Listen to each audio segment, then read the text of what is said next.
Olá, em 72 dias de guerra, desde o ataque terrorista do movimento de resistência islâmica e milícias aliadas a Israel, quase 20 mil palestinos foram mortos e famílias inteiras destruídas. Sob intensa pressão internacional, os Estados Unidos tentam moderar a ofensiva de Israel na faixa de Gaza. Secretário da Defesa Lloyd Austin volta ao Oriente Médio nesta semana.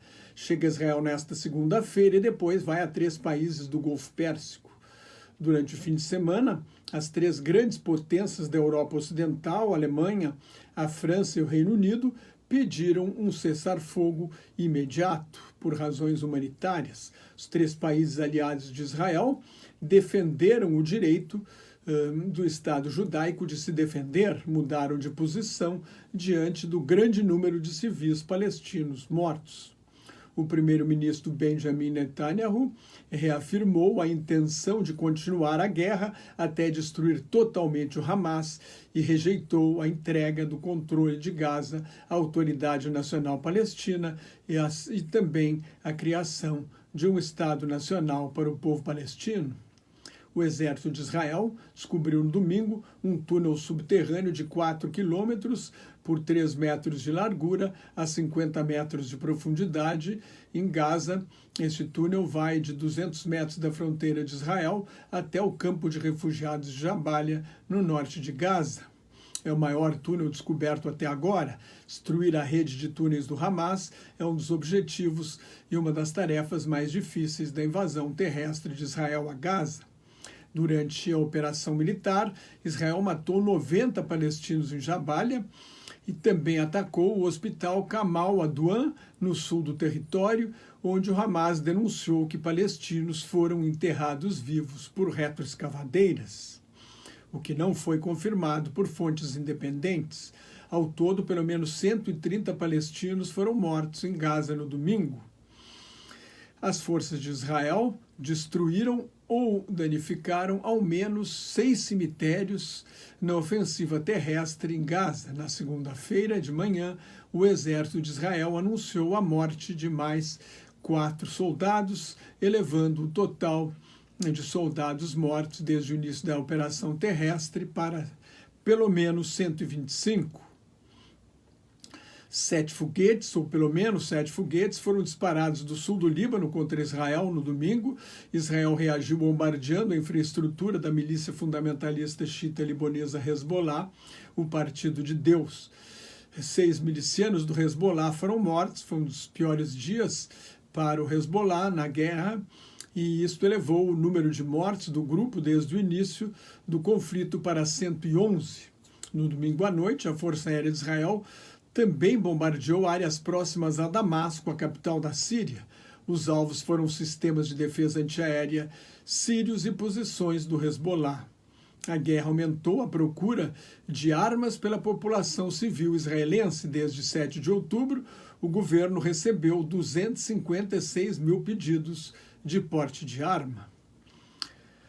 A rede de televisão árabe Al Jazeera, do Catar, anunciou que vai acionar Israel no Tribunal Penal Internacional pela morte do cinegrafista Samer Abu Daqqa.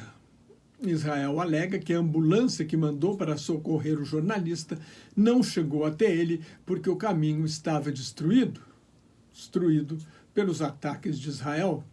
A telefonia e a internet foram restauradas gradualmente em Gaza depois do mais longo período de desconexão do território palestino com o mundo exterior, que começou na quinta-feira. Um vídeo da passagem de fronteira de Rafah mostrou um caminhão com ajuda humanitária sendo saqueado pela multidão sedenta por água potável. Mais de 1 milhão de pessoas, cerca de metade da população de Gaza, não tem comida nem água suficiente. No domingo de manhã, Israel abriu pela primeira vez desde o início da guerra uma passagem de fronteira diretamente de Israel para Gaza, em Kerem Shalom. Rafah faz fronteira com o Egito. No sábado entraram 120 caminhões com ajuda humanitária e 8 com combustíveis no território palestino. No domingo, mais 79 caminhões com ajuda entraram em Gaza. O Papa Francisco condenou os ataques de Israel a civis como terrorismo. O Conselho de Segurança das Nações Unidas vota nesta segunda-feira mais um projeto de resolução dos Emirados Árabes Unidos pedindo uma cessação urgente e duradoura das hostilidades para permitir o acesso sem entraves de ajuda humanitária na faixa de Gaza. O texto da resolução não cita e muito menos condena o Hamas, o que tem sido usado pelos Estados Unidos como justificativa para vetar resoluções anteriores. Na semana passada, a Assembleia Geral da ONU aprovou uma resolução pedindo um cessar-fogo imediato por razões humanitárias. 153 países votaram a favor, 10 contra e houve 23 abstenções, mas as decisões da Assembleia Geral não são de cumprimento obrigatório, ao contrário das decisões do Conselho de Segurança, embora muitas vezes sejam ignoradas. Numa declaração claramente genocida, o ministro das Finanças de Israel, Bezalel Smotrich, um dos mais extremistas do governo mais extremista da história de Israel, declarou à rádio e televisão estatal que é preciso destruir o Hamas para garantir que não haja ninguém do outro lado para dialogar. O genocídio é um crime de tentar destruir deliberadamente, no todo ou em parte, um grupo nacional, étnico, racial ou religioso. Eu tenho dito aqui que vejo crimes de guerra tanto nos ataques do Hamas quanto na resposta de Israel. O objetivo declarado do Hamas de destruir Israel é genocida. Não considero genocida até agora a reação de Israel, porque, por exemplo, o exército de Israel mandou os civis palestinos saírem do norte de Gaza e agora das áreas de combate mais intenso no sul. Mas esse discurso da extrema-direita israelense é claramente genocida, desumaniza os palestinos para justificar sua destruição.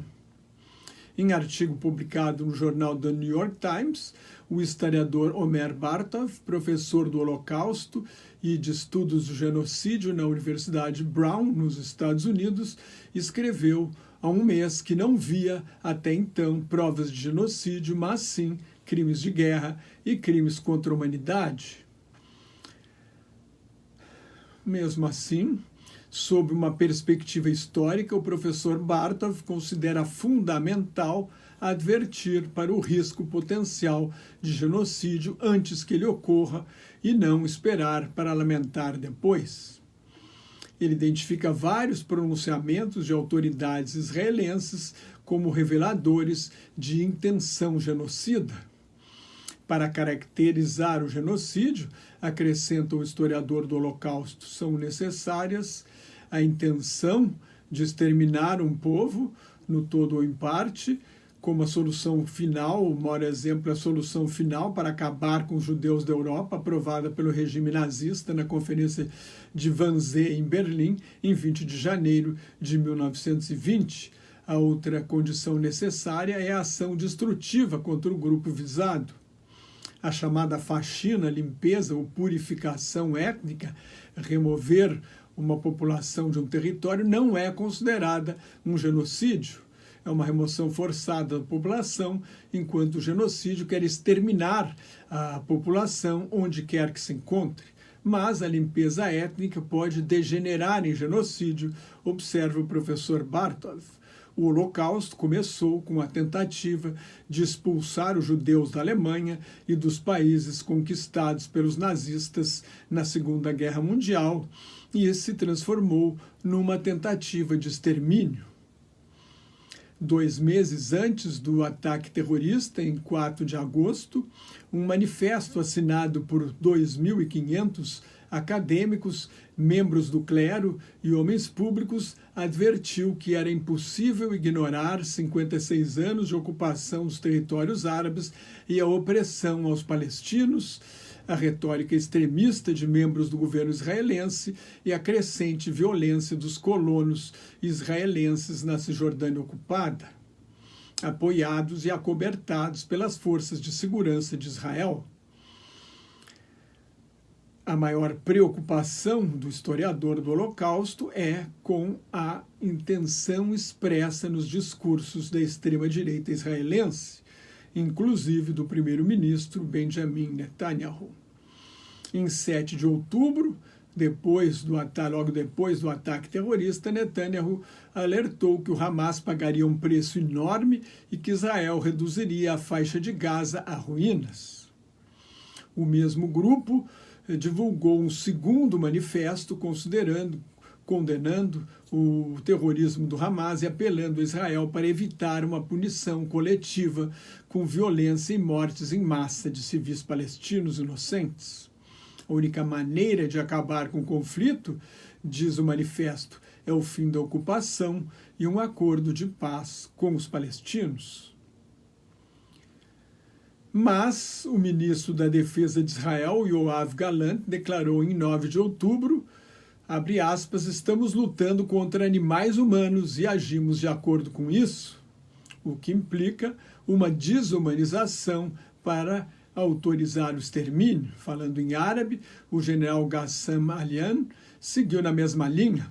Animais humanos devem ser tratados como tal. Não vai haver eletricidade nem água, só destruição. Se querem o inferno, terão o inferno.